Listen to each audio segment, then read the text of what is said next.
শ্রেণীর সপ্তম বিষয় হলো যায় বাংলাদেশ ও বিশ্ব পরিচয়। তো বন্ধুরা, তোমাদের এই যে সমাজ, বাংলাদেশ ও বিশ্ব পরিচয় যেই অধ্যায়গুলো থেকে তোমাদের যে প্রশ্নগুলো আসছে সেই অধ্যায়গুলো এবং বিষয়বস্তু শিরোনাম হলো যায় বাংলাদেশ ও বাংলাদেশের নাগরিক, পাঠ সুনাগরিকের গুণাবলী।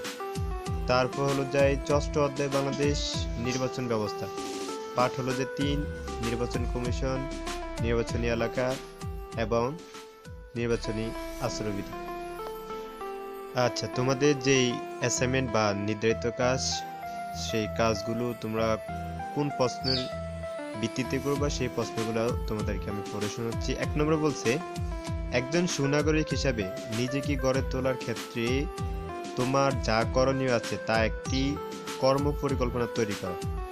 ২ নম্বর প্রশ্নতে বলছে, তোমার এলাকায় নির্বাচনের সময় যেসব নির্বাচনীয় আচরণ বিধি পালন করা হয় তা বর্ণনা করা।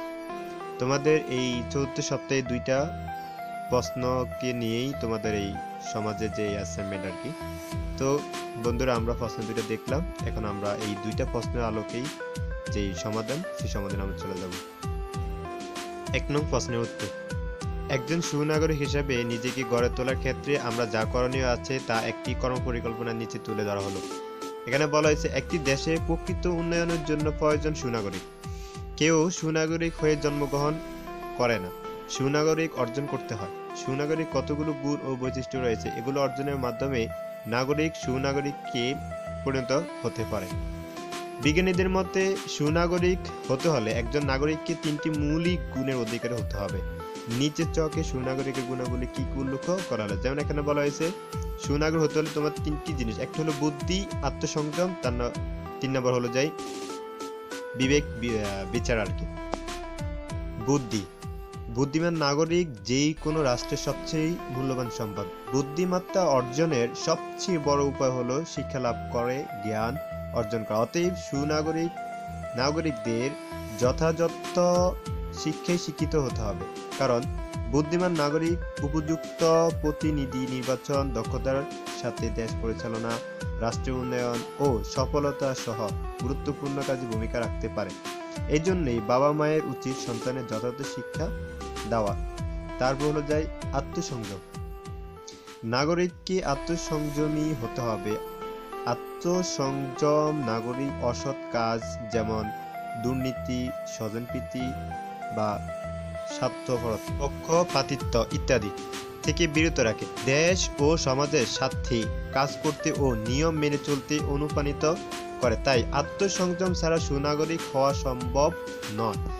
বিবেক বিচার, বিবেক বিচার বলতে বোঝায় ভালো মন্দের জ্ঞান, এরপরে দায়িত্ব কর্তব্যের জ্ঞান। একজন নাগরিককে শুধু বুদ্ধিমান ও আত্মসংযমী হলেই চলবে না, যে কোনো কাজ সম্পন্ন করতে হলে তাকে ভাবতে হবে কাজটি ভালো না মন্দ, মন্দ কাজটি পরিহার করে ভালো কাজটি করতে হবে। এছাড়া সমাজ বা রাষ্ট্রের কোনো সমস্যা সমাধান করতে হলে নাগরিককে তার বিবেক দিয়ে সঠিক সিদ্ধান্ত নিতে হবে। বিবেক হলো সুনাগরিকের জাগ্রত শক্তি। অতএব নাগরিক নিজে বিবেকবান হবে, অন্যদেরও বিবেক বুদ্ধি সম্পূর্ণ হতে উৎসাহিত করবে। উল্লেখিত গুণগুলো ছাড়াও সুনাগরিকের আরো কতগুলো গুণ থাকা প্রয়োজন, যেমন সুনাগরিককে দেশের শাসন ব্যবস্থা সম্পর্কে জানতে হবে, অন্যের প্রতিবাদ করার মতো মনোভাব থাকতে হবে, আইন মানতে হবে, আত্মবিশ্বাসী ও দৃঢ় মনোভাবের অধিকার হতে হবে এবং দেশের স্বার্থকে বড় করে দেখতে হবে। আচ্ছা, সর্বশেষ বলা হয়েছে যে এতক্ষণ আমরা সুনাগরিকের গুণাবলী জানলাম।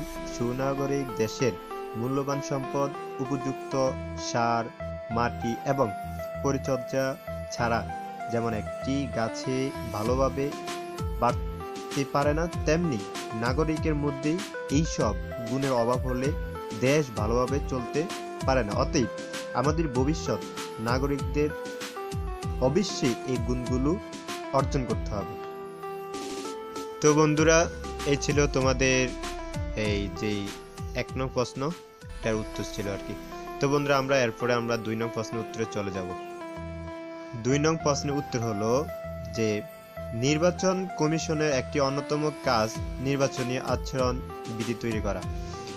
সুষ্ঠুভাবে নির্বাচন পরিচালনার স্বার্থেই এটি করা হয়, কারণ স্বাভাবিক ও শান্তিপূর্ণ আইন শৃঙ্খলা পরিস্থিতি অবাধ ও সুষ্ঠু নির্বাচনের পূর্বশর্ত।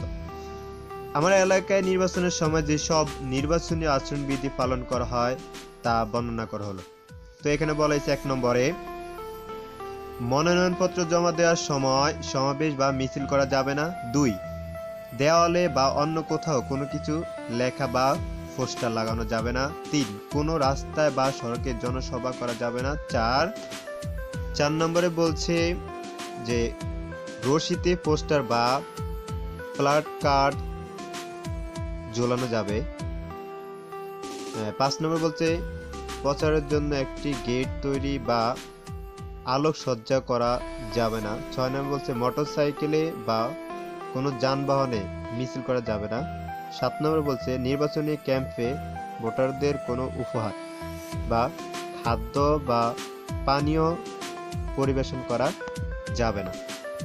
তো বন্ধুরা, এই ছিল আজকে তোমাদের 2 নং প্রশ্নের সমাধান। তো বন্ধুরা, 2 নং প্রশ্নের উত্তরের সমাধান আমরা পেয়ে গেছি।